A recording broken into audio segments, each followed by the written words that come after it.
Okay, so I'm going to dive a little bit on accelerators. Does everybody know what accelerators are? Should I explain it just at a top level? Everybody's got it? 100%? Okay. So we act really as very early stage investors, right? Small capital, big network is how I explain it to most people. So it's a structured deal. It's usually 6% or so of your company for $18,000. Now, that sounds like that's kind of a rough deal in some ways, but we really act as your co-founder, right? You're often very, very early. People don't come to accelerators for the money. If they did, we might check their sanity.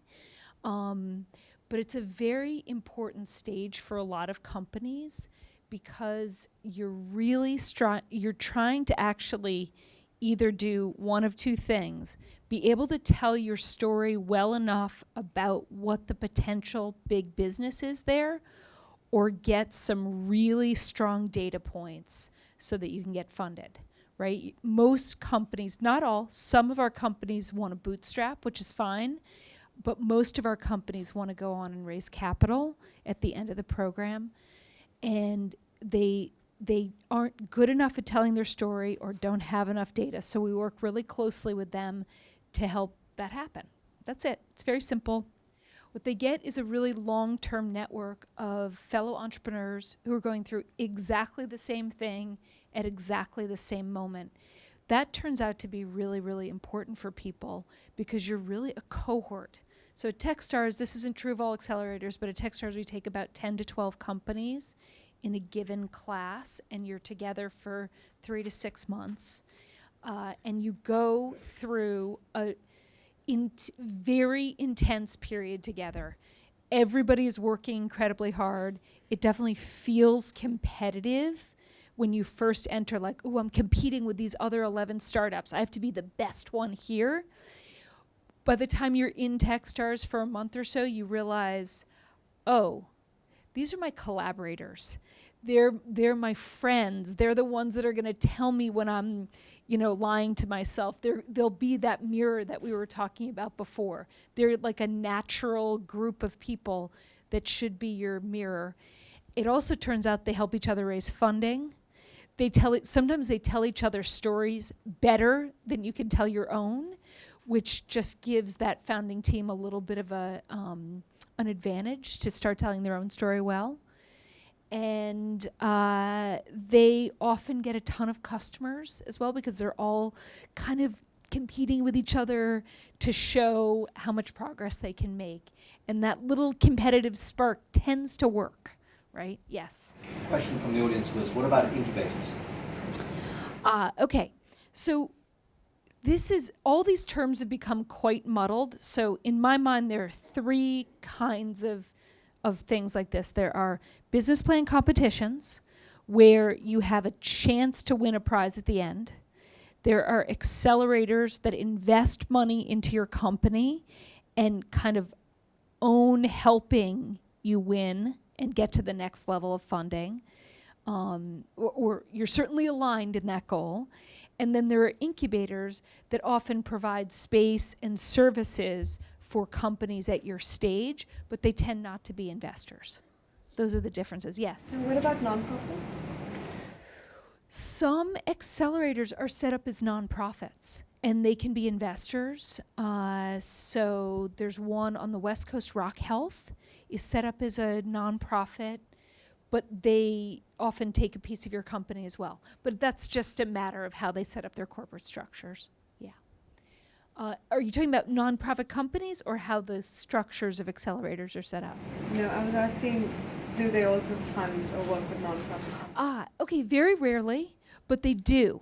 So Techstars just took our first nonprofit. I think Y Combinator's taken a couple. The difficulty is we have to look at our investors and say, you're never getting your money back, but this is a good thing to do for the world. And it better be a really good thing to do for the world, right? And sometimes it is. Okay, so the other really critical piece about accelerators, and not all of them are set up this way, but all of the ones that are Techstars or have copied Techstars are, which is we create a very strong mentor network where people come in and coach the companies. That turns out to be super important because if you meet 60 really smart people in a matter of 2 weeks or 3 weeks, and they all ask about the same hole in your company, it's very hard for that mirror not to like have some massive reflection of like, whoa, we better go figure that out, or we're probably not going to get funded.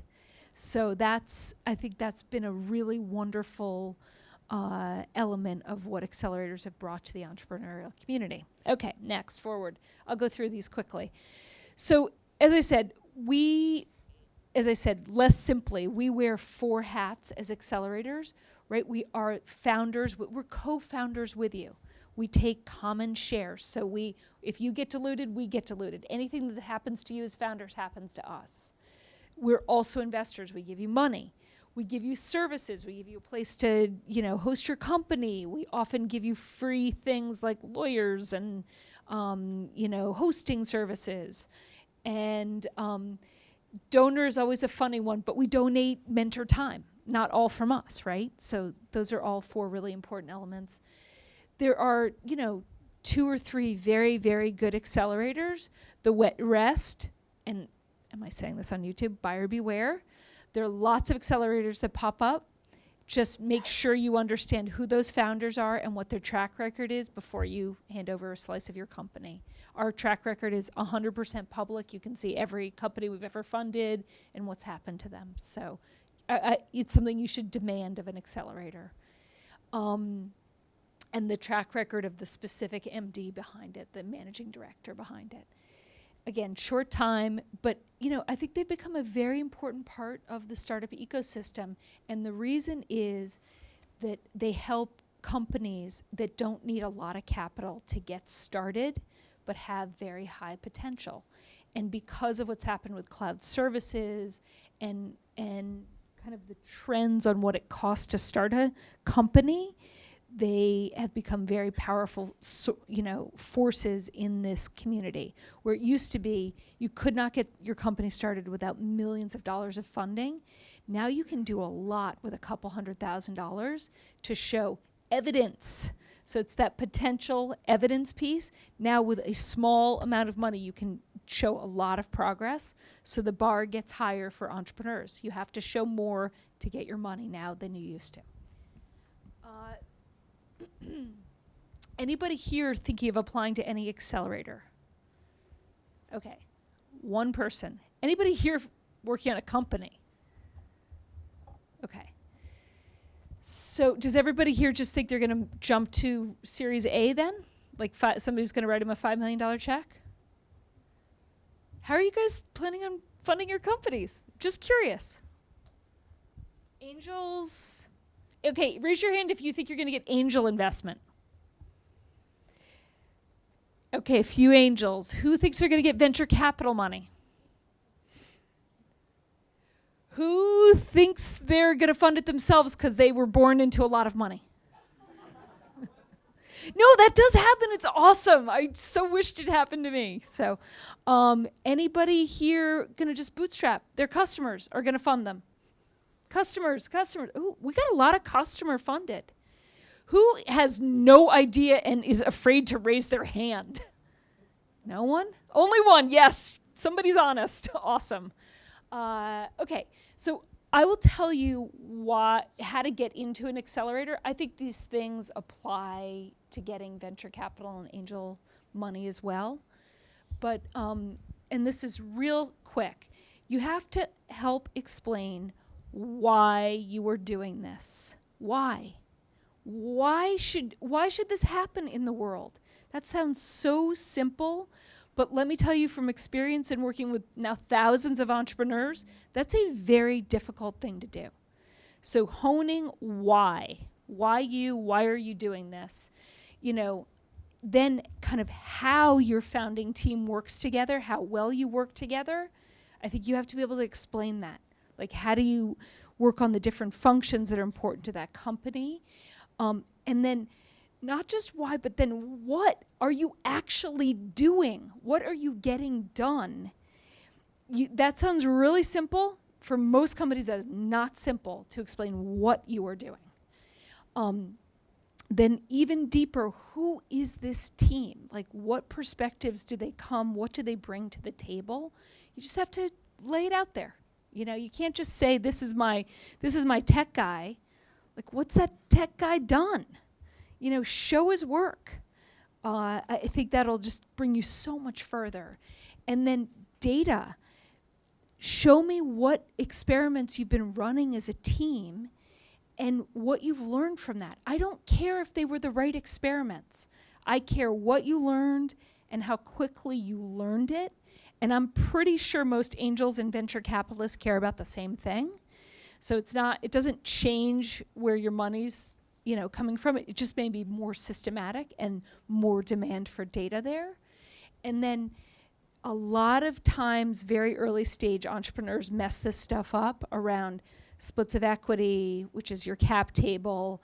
You get some lawyer who doesn't work with startups and they paper you wrong. And I've rejected a lot of entrepreneurs for really bad reasons like that. But it gets so messy, right? You have 4 founders, 0 vesting, so everybody's shares are granted. They refuse to vest their shares, reject. Like, why should I take a risk like that on a company? But I'm telling you, people mess that stuff up all the time. So, you know, get really good advice about how to structure your startup and be really clear about how to split equity. Maybe you talk about that a lot, I don't know. But I find a lot of people mess that one up. I'll just quickly jump in and say, it's so great that Katie says this, and there's a simple thing I encourage you to think about, which is, if somebody's going to take 3 years to get their money back from you, wouldn't it make sense that they'd want you to invest your life for 3 years on that same time scale? Yeah. So asking for it all up front and they've got to wait 3 years, it's just an imbalance. So look for the balance. Yeah.